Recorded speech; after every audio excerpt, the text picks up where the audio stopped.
What is up, everybody? Welcome back to another edition of the Big Five Pod, episode number 126, and the first ever emergency pod because we planned this about 9 hours ago, maybe a little less from the time of this recording on Wednesday night, September 10th. I'm, of course, your co-host, Kyle Merlo, co-host Jake Copestick with me, and joining us, as you see on the bottom there, is Tyler Cronin from 3-Bid League, covering the Atlantic 10. First of all, Tyler, how's it going?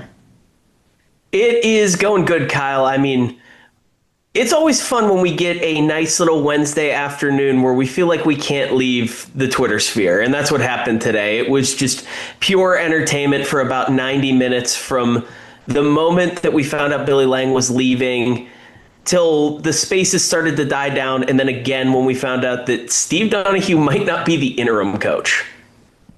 Yes, and that is all things we're going to discuss in this. Of course, yes, the emergency pod being that Billy Lange is leaving St. Joseph's University to take over as the director, or at least be the lead of player development for the New York Knicks, which as a Knicks fan, I'm not mad at, but as a Big Five fan and, someone in this space, it's definitely interesting. So we're going to talk about that. Cope, how are you as well? And how are you first and foremost reacting to this news before we get into the bigger discussion? Yeah, right on, Tyler. I picked a good time to take my lunch break from work because I was dialed into a couple different Twitter spaces with everything going on. Never a dull moment. We sleep in May, I think, is a farce. We don't sleep ever. There's never a dull moment. There's something that's always going on. But unfortunately, at the hands of St. Joseph's, Kyle, chaos today on Hawk Hill, as we'll get into. Shocked number one came out of nowhere. Apparently, this materialized just in the past couple days or so. But yeah, shocking stuff. Did not have that anywhere close to my bingo card as the offseason came since. I mean, school started. School is in session on Hawk Hill and around the country. So for this to happen the way it did, yeah, I mean, totally shocked, Kyle.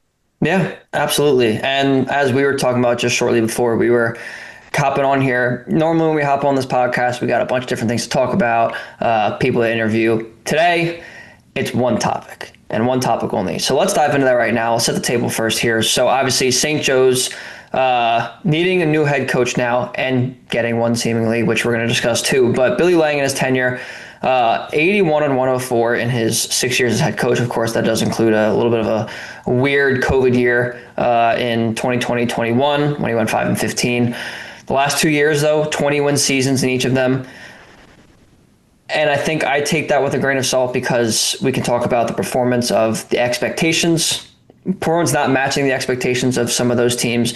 Now, obviously, Coach Lange moving on to the Knicks. Steve Donahue set to take over as permanent head coach for St. Joe's. So, Tyler, I want to start with you. One, I mean, Coach just mentioned it. He didn't really see it coming. Was this an inkling you even had on your September bingo card as we got ready for the season? And number two, what ripple effect can this have in year one and for the next few years for this St. Joe's program? Well, first off, I had no inkling. I have probably worse sources than you guys do. So this was not something I expected. I actually got a text of the tweet in a group message. I was busy doing stuff for work, and I kind of glanced over, and someone had made a comment about how shocking it was. I thought Bruce Pearl had decided to run for Senate because that was something that me and these people had talked about. And I'm like, okay, crazy coaching news. That's what happened. I don't think any of us would have been surprised, especially if this team ended up being mediocre or worse if Billy Lange was not the coach in April. But to leave less than 2 months before the season is wild. Yeah, to say the least. And Cope, I want to hear your reaction to it more in depth because obviously, like Tyler said, this is shocking. And this is a multi-layered thing here that we're dealing with. But your reaction to the news when you first saw it this afternoon. Yeah, well, shout out to our Big Five forum Twitter DM we have. That's how I found out. Saw a message, saw people type in all caps and looked at it. Actually, Cope, I found out from your text in a similar group chat to one Tyler's in with college basketball folks. So, yeah. I had to. I got my eyes checked today, and I blinked a couple times to make sure I was seeing it right. But Yeah, Tyler, I like to think we're sourced a little bit, did not see this coming at all. And again, like me and Tyler were both tuned into the Curry Hicks Sage spaces, and from what people were saying, like this was something that just materialized in the last couple of days. And here's another thing, Tyler, on top of this that was even more shocking. St. Joe's is having a local media day on the 22nd. They just sent an email out for that Monday. And here he is now that he's leaving. And they said this is the only chance that you were going to be able to talk to Billy Lange preseason was for this media day on the 22nd that they just sent out Monday. So shocking, very, very much so. And the time, like, I don't know if there was ever a time that was ever going to be good with this, just because, you know, Kyle, as you know, being a Knicks fan, the Knicks dragged their feet a little bit firing Tom Thibodeau. So, you know, the college season that ends in March, April, you have the NBA season that may end in June. The Knicks dragged their feet and took it out a little bit. So it's not like this might have been something that could have happened right as that NBA season ended. But, I mean, again, to Tyler's point, like, we're less than 60 days until the season started. You've put the roster together. You've moved the money around. You've put your GM hat on to build this team and make the dollars work. And then here you are leaving. You know, after 2 20-win seasons, we'll get into expectations and stuff like that. But yeah, timing is shocking to leave. So, and you just brought Steve there a couple months ago. You know, Steve was the latest addition that they had made. So shocking all around. Again, I don't know if there was ever going to be a good time to leave, because then if you had left as the portal was getting busy, potentially you miss out on guys. But 2 months before the season, after it's set, after these guys have started classes and they're pretty much locked in, Kyle, it's crazy. Crazy. Would have never thought this would happen, not especially to Billy Lange, when you hear him speak about how much he loves St. Joe's and how much he admired the place. Shocking all around with all those factors mixed in. Yeah, and I think you brought up a good point of the portal. I know if he left when that was, you know, in its peak season, it may have been a little difficult. But now you've brought in guys. You brought in Deuce Jones and Jaden Glover-Toscano, and you brought in other guys too. You have a whole new class of, well, freshman recruits, also most importantly right now, probably transfer portal recruits.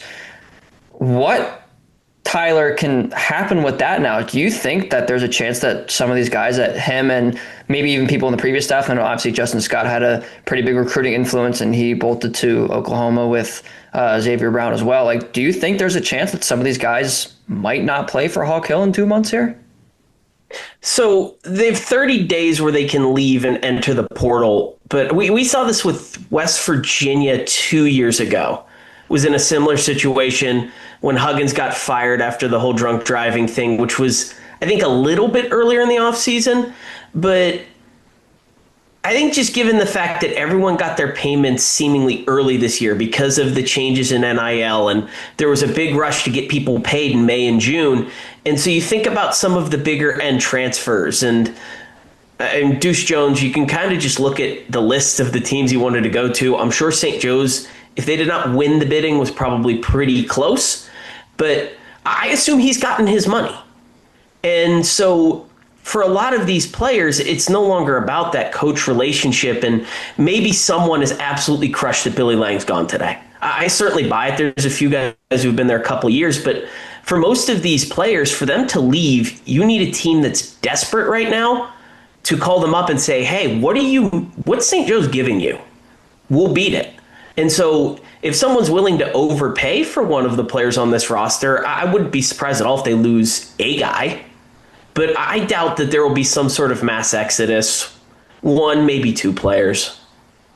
Okay, fair enough. Yeah, I mean, I know listen, there's been a lot of different discourse on Twitter in the last several hours after all of this news has come out. I think that was one of them, of could players possibly leave after this. So good to hear at least your thoughts that it doesn't seem like that way, maybe. But I guess hopefully one of those 1 or 2 players that you mentioned aren't the most impactful players, which obviously that would be pretty not great for St. Joe's here. Cope, let's move on to... Well, can I oh, yeah, you go. Just, I wanted to step in on that quick because, yes, Tyler's 100% right with the money and with the having to rush to pay people, as even football players did, getting their advance, getting their money now before the house settlement came about.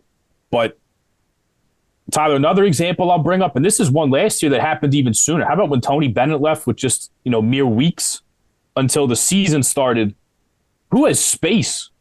That could be another thing. Who has space? I mean, Jalen Morley left Virginia to go to Gonzaga, and he sat last year, will now play this year. So, do teams have space? Do they have money? But I'll say this, Kyle, for what it's worth.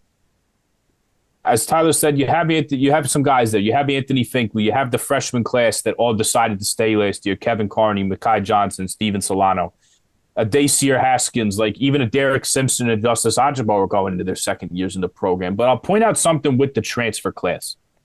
And that goes across all four of them. Deuce Jones, Jaden Glover Toscano, Jaden Smith, and Al Amadou.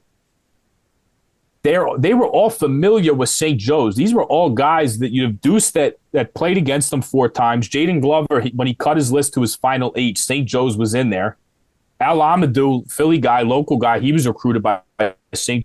Joe's, as was Jaden Smith. If you listen to that fireside chat that Jill Bodensteiner and Billy Lange had, like what Billy had said was these were 4 guys that they brought in because they were familiar with them. It was easier to bring them in. So perhaps, and that's just me playing devil's advocate, perhaps that's more incentive for them to leave, that they were familiar with Billy, they were familiar with the program a little bit to come there. But I just think it's very hard. Again, classes have started. Perhaps you've got your money. Who has space? I'm sure a couple guys may leave potentially, Kyle and Tyler, but I think for the vast majority of them, and I don't want to get too much into social media too, but Jaden Glover, Deuce Jones, they were reposting that Steve Donahue would become the head coach. I don't want to read too much into that, but it could just be a numbers game as to who can take them, if anybody. So I don't think the whole team is going to leave. I don't think they're going to be gutted. I think most of these guys are here to stay this year. All I'd say is if I'm a coach of a really good mid-major or even a power conference team that just needs depth and I feel like I'm short of forward, I'm calling Anthony Finkley tonight. Just to see. He was there 3 years. He clearly had some sort of relationship with Lange. And I think he's a really good player who could help a lot of people. So I don't know, maybe just send a text, see what you might be able to do. And there's no rules or contracts in place that says that those coaches cannot.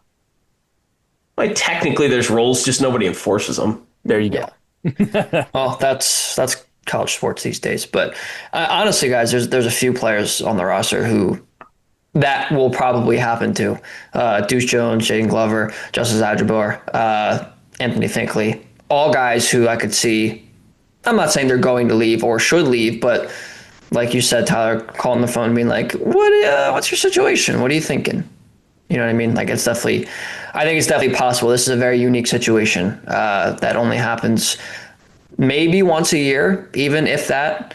Obviously, the 2 examples with Tony Bennett and Bob Huggins before that. So a lot to figure out here. But one more thing on Billy Lange before we can move on to kind of more of the current year ahead.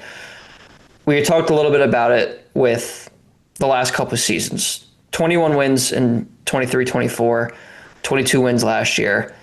They make the A-10 semis in both.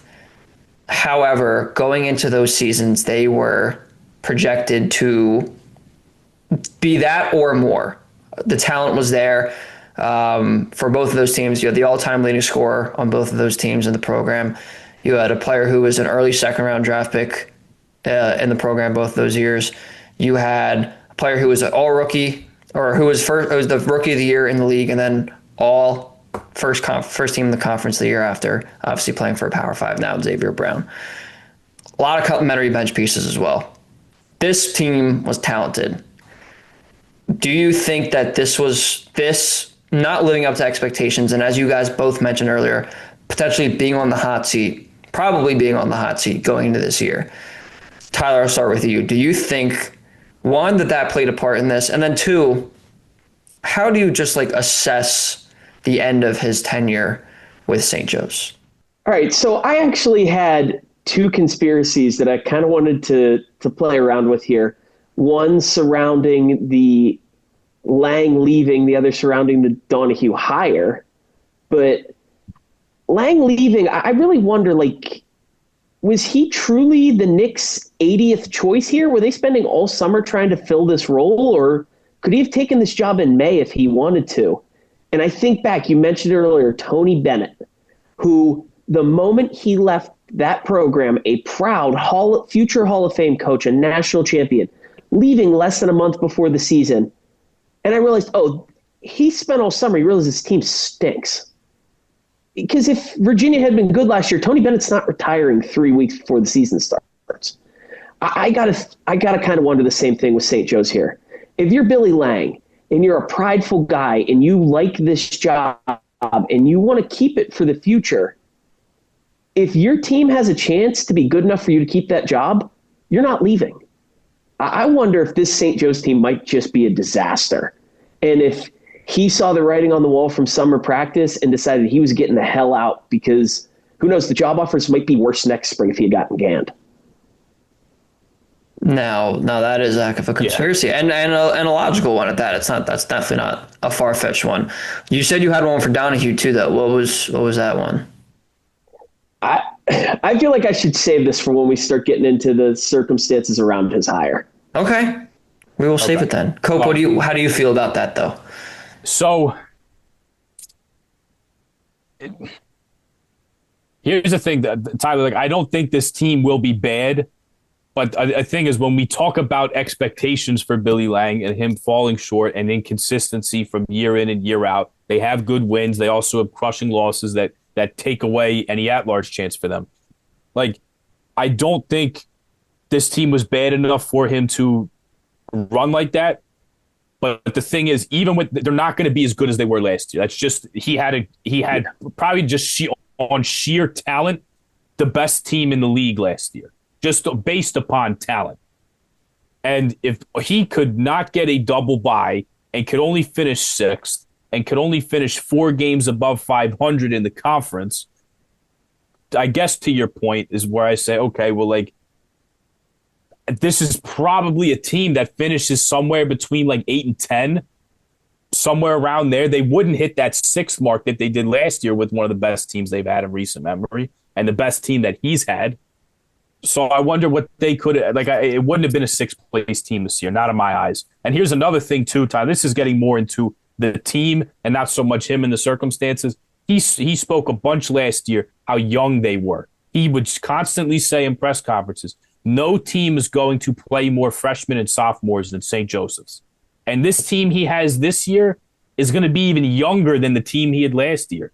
The 4 transfers he brought in, Jaden Smith and Glover, essentially, Jaden Smith is a redshirt freshman. I haven't looked at the roster recently to know if they gave Jaden Glover an injury designation for him to be a redshirt freshman. But the 2 of them played sparingly at their previous 2 stops. Al Amadou redshirted last year and then played sparingly his first year at Marquette. So you have a redshirt sophomore coming in. And Deuce Jones is going to be a true sophomore. And 2 of those guys you expect to be like your starting backcourt. So I think that's where, like, you look at the inconsistency that Billy Lange has had in his tenure, and then this is a team that is going to be even younger than it was last year, especially at the guard spots where they had Xavier Brown, who's now going to start in the best conference in the country, and you had the school's all-time leading scorer. So to your point, it's not, Tyler, this team is not going to be as good as they were last year. The experience will not be on their side. I don't think he left because of that. It is good to, hey, it's something to throw out there. But to your point, sorry, I made a short story long. It happens frequently. It's fine. Yeah, it happens frequently to me, Tyler. I apologize.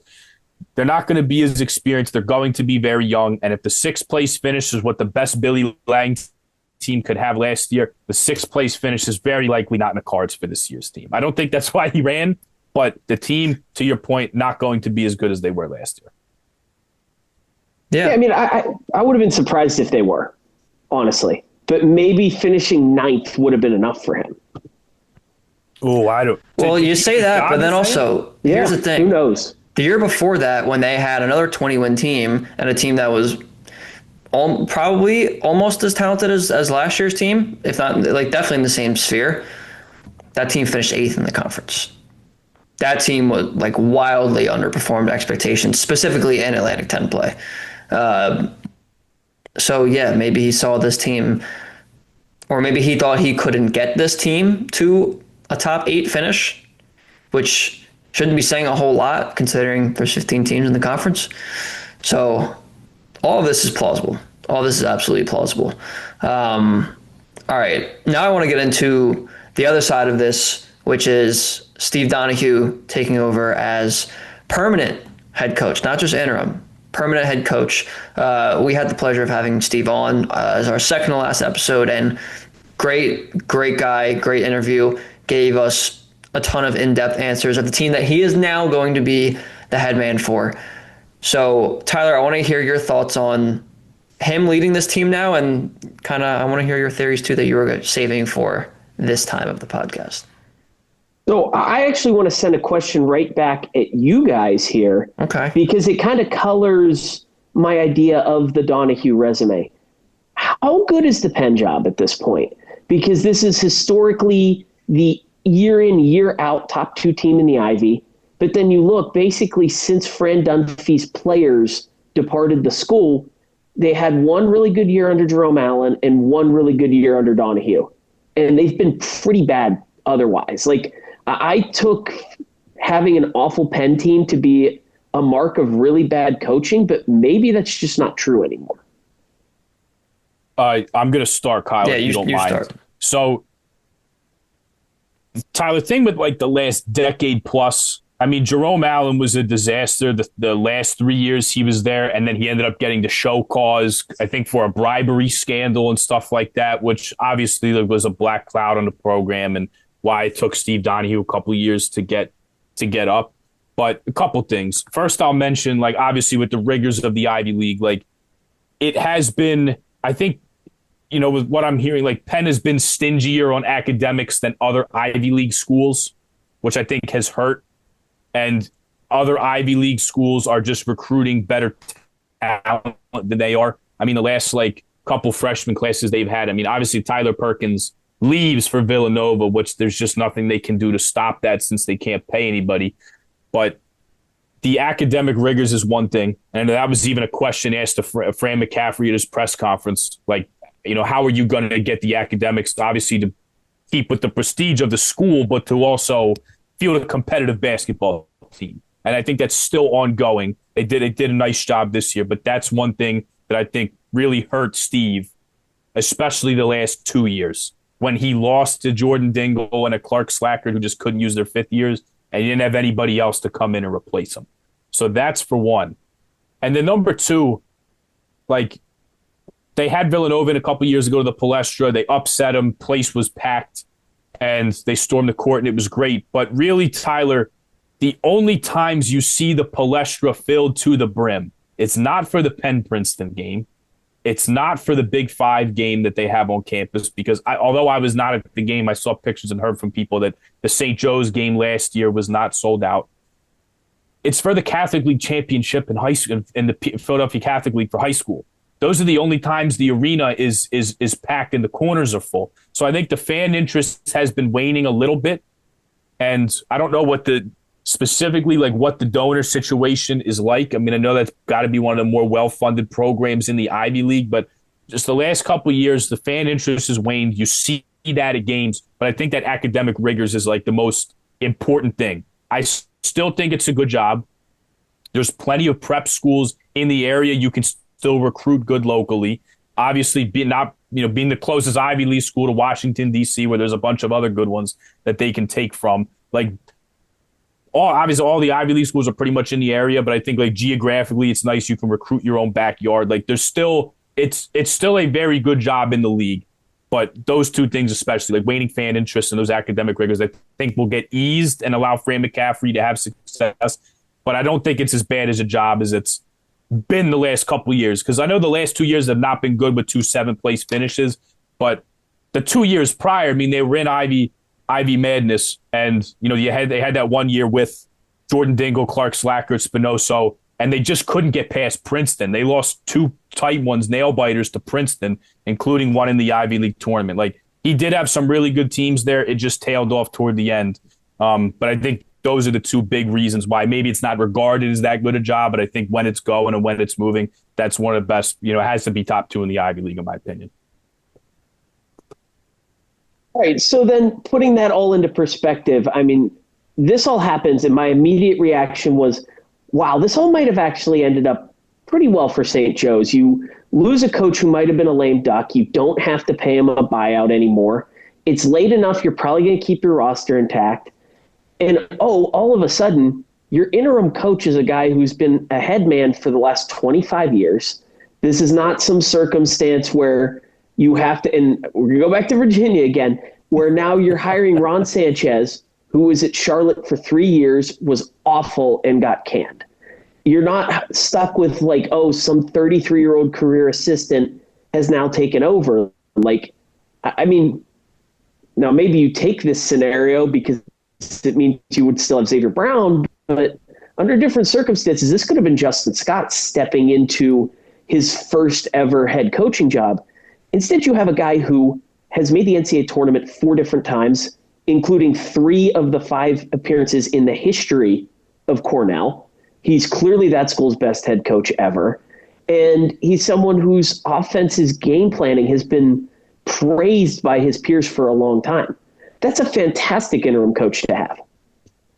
And now maybe this contract that they gave him as a permanent deal it's just for show. But if they got to pay him even $1 for a buyout, if they get rid of him after the end of the season, it's insane. Because how good would St. Joe's have to be this year for an interim Steve Donahue to get poached for a better job? If they finish 3rd in the A-10 and go to the NIT and St. Joe's is happy, they could have just given them the permanent title. I don't think it would have cost them anything. Yeah. And one thing Cope and I have talked about too is how long we think he will keep this job. And that's not so much based off performance or anything else. It's more so, he's not as young as he once was when he first started being the head man at Cornell and Boston College and Penn, obviously. How long will he want to be a head coach? I'm sure he has a desire to do this because he just signed a contract to do this today. But,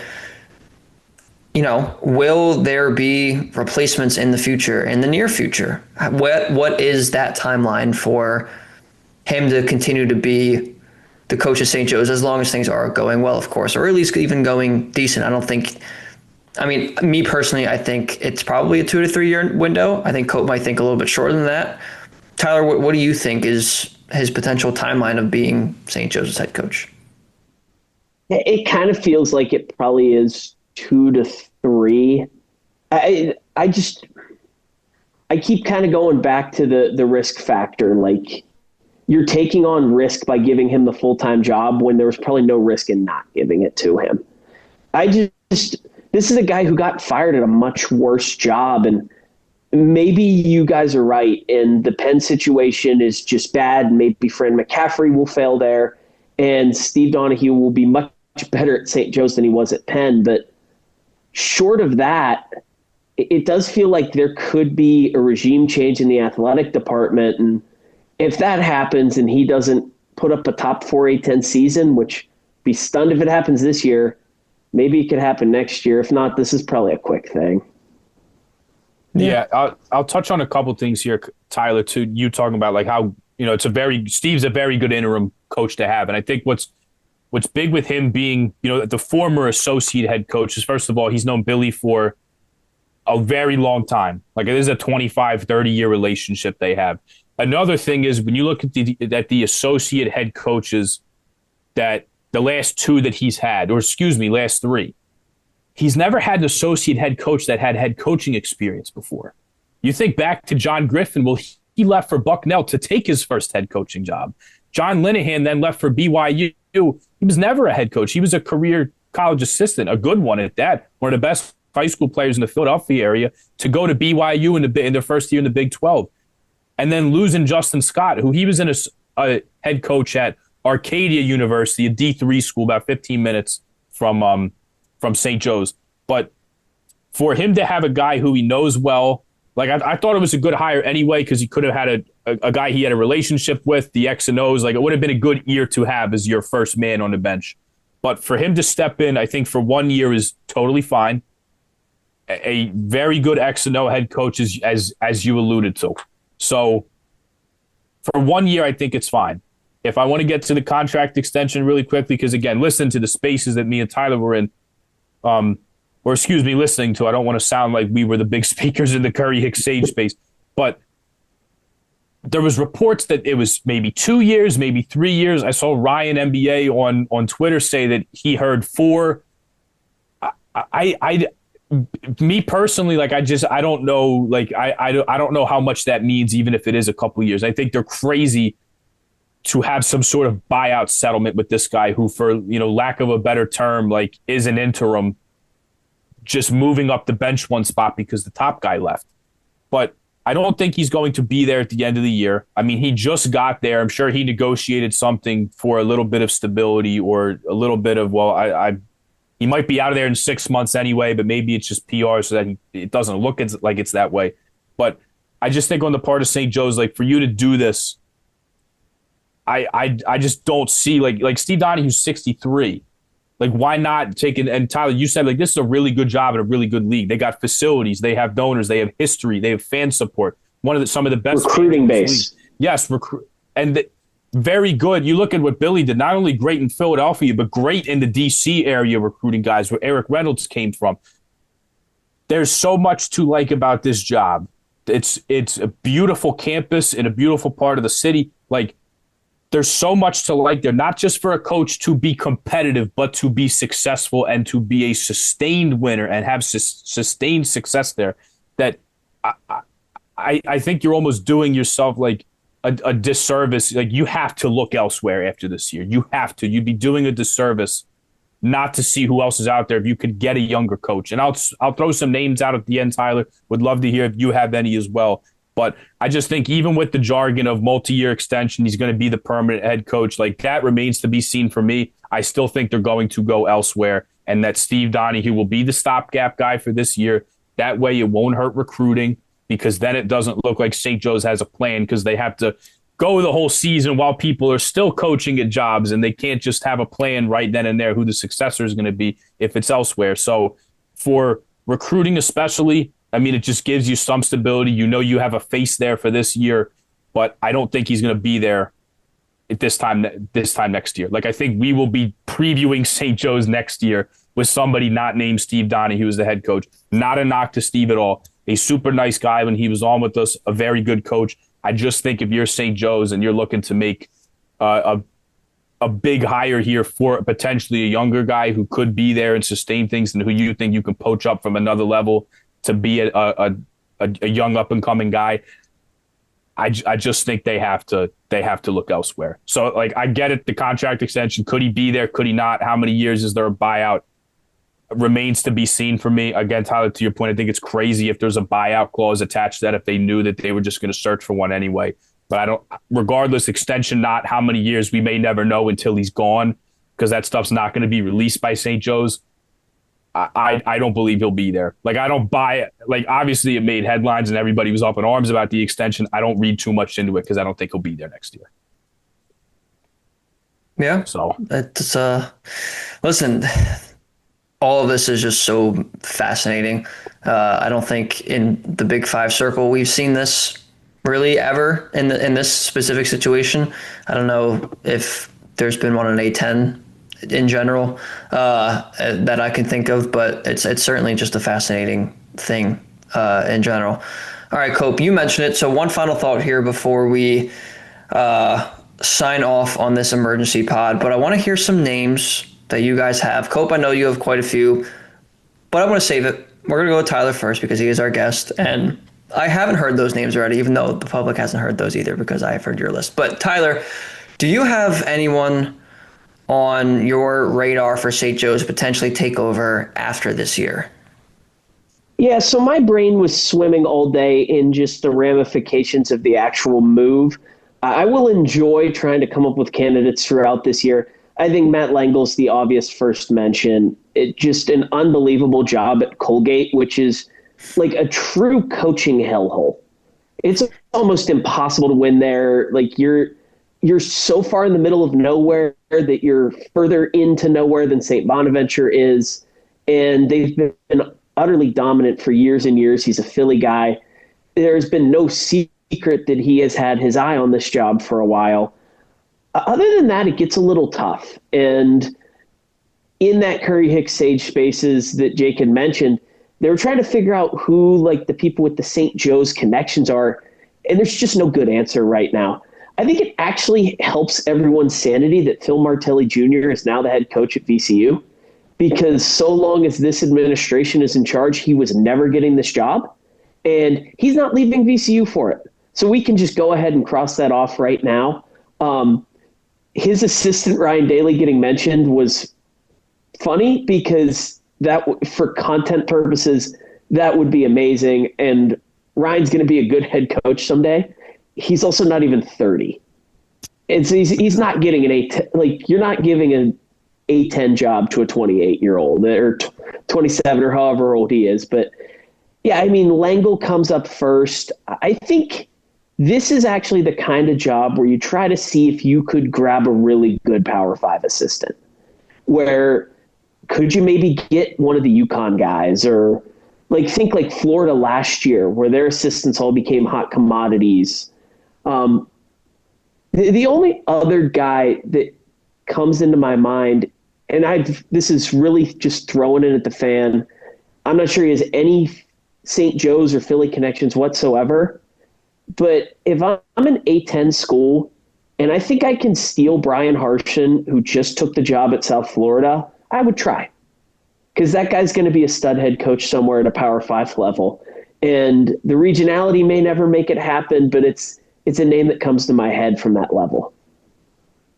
So, Tyler, before you hopped on, I was talking to Kyle, and we were talking about South Florida. And although Hodgson is a great name, that guy's next coaching move is going to be in the Power 5s. And I think there's even a small chance that if they have a good year this year, which I think a lot of people, including myself, think that they will, I think there's a small chance he jets after this year. Now, off the top of my head, I don't really know, like in the SEC or whatnot, maybe like an LSU or South Carolina, like what could be available. Obviously, you don't know how the coaching dominoes will shake out with like a retirement or something like that. I mean, if we have a Bill Self retirement after this year, we'll have one of the biggest domino effects that we've ever seen, probably even bigger than Calipari. But I think there's a small chance he gets poached for Power 4-5 school after this season. But I love the boldness of it. I love the boldness of it for sure. I wouldn't be surprised. I do want to throw out two other guys real quick that popped in my head down in the CAA. Pat Skerry at Towson just wins and wins and wins and never makes the tournament. If he finally cracks through, that becomes honestly a pretty quick top of the list guy.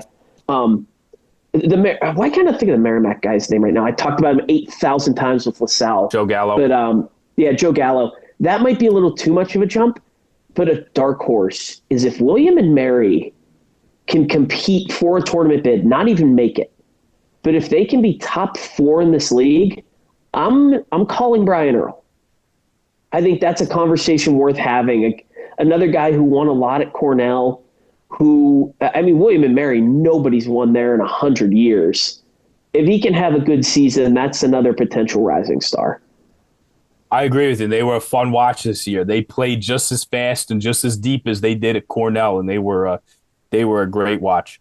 I want to touch on Lange for a second because I think that's the leader in the clubhouse here. And you think about two other Philly jobs that he had his name, I think, at least connected to a little bit, or at least speculated about.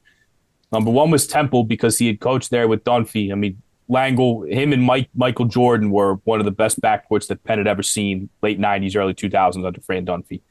Then goes to coach with Dunphy as an assistant at Temple, then leaves for Colgate, as you said. Masterful job he's done. I mean, he's got like an 80 to 90% winning percentage in conference play over the last handful of years in the run of dominance they've had to go to the tournament.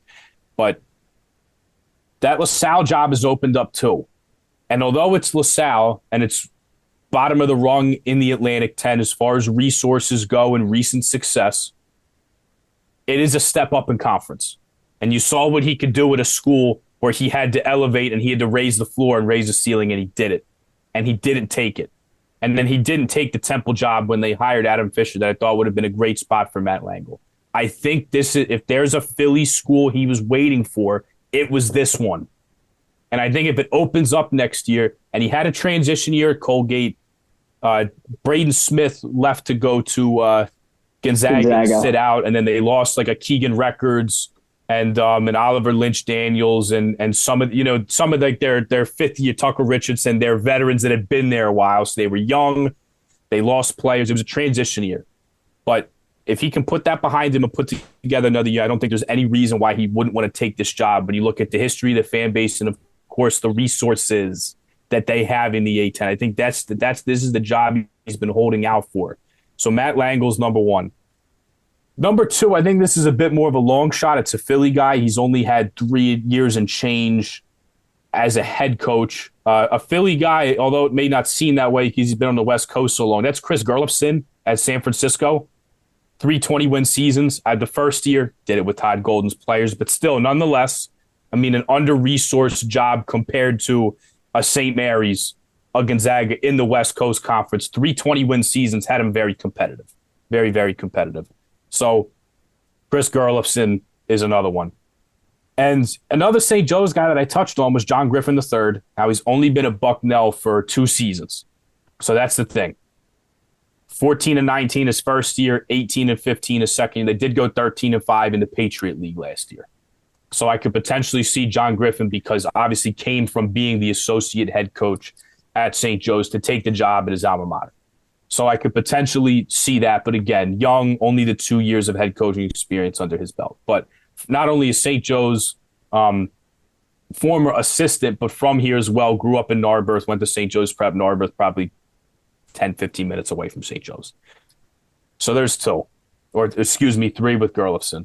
Pat Scarry is another one. I'm glad you brought him up, Tyler. In a very tough place to win at Towson. Just can't quite get over the hump.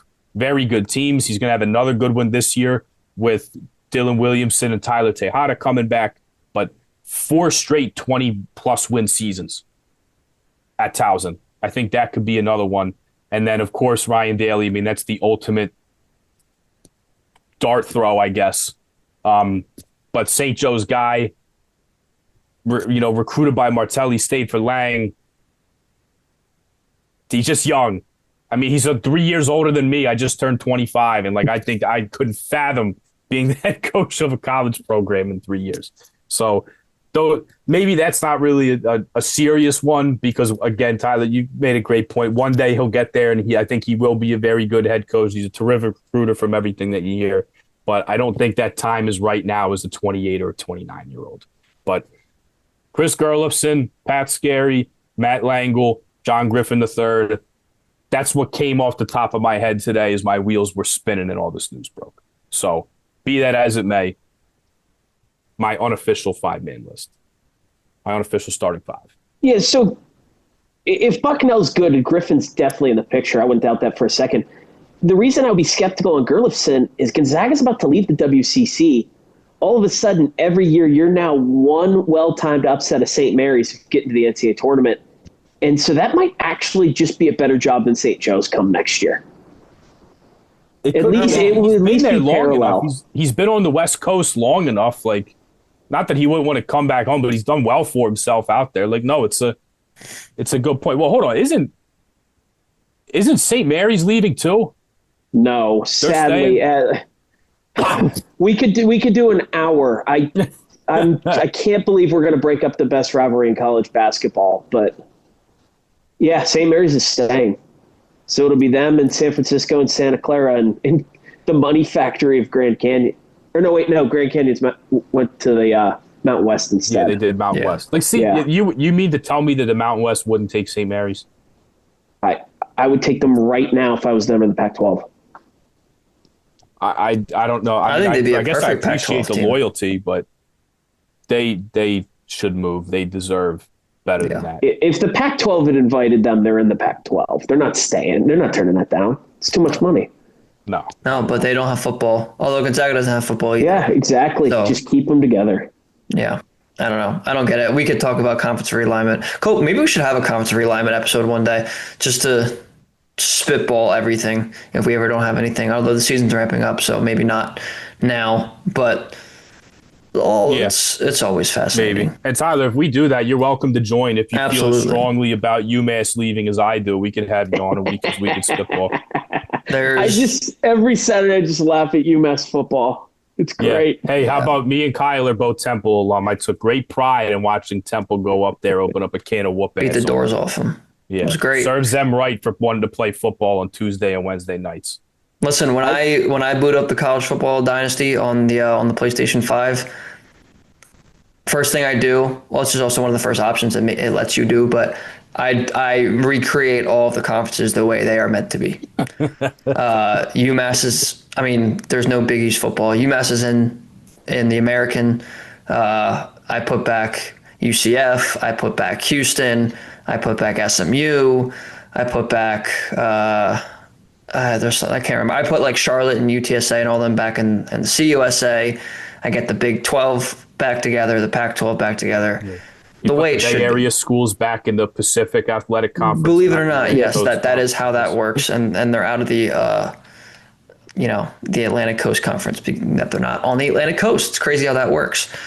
Simple things like that. So although no Big East football like when we were young, all of those things are back together. So again, conference realignment is a thing we can discuss another day, but we discussed a lot on this one on one particular topic. So thank you both for doing this on short notice, and specifically you, Tyler, coming on and joining us today. Pleasure having you. We definitely have been interested in having you guys on for quite some time, being that we covered 2 Atlantic 10 schools. So although the circumstances are pretty unique here, we're happy to have you on, and thank you for joining us tonight. Yeah, thank you guys for having me. Yeah, absolutely. No anytime. All right, Cope, any final thoughts too before we sign off here? Yeah, well, Tyler, thank you for coming on. Hopefully I see you at an A10 game this year, and we don't have our annual meet up at the A10 tournament at the very end of the year. But good luck to you. Safe travels wherever you decide to be. A10 talk, 3-bid league, a whole bunch of stuff going on with Tyler and crew. So thank you for coming on. See you around, Tyler. Yeah, thank you. I will note, I'm not over at A10 Talk. You can actually find my writing at Busting Brackets instead. So I will correct your plug there. Okay. Well, I apologize. I should have let you do it yourself. Anyway. Yeah, no problem. Yeah. A10 and ACC writing over there. There you go. Good man.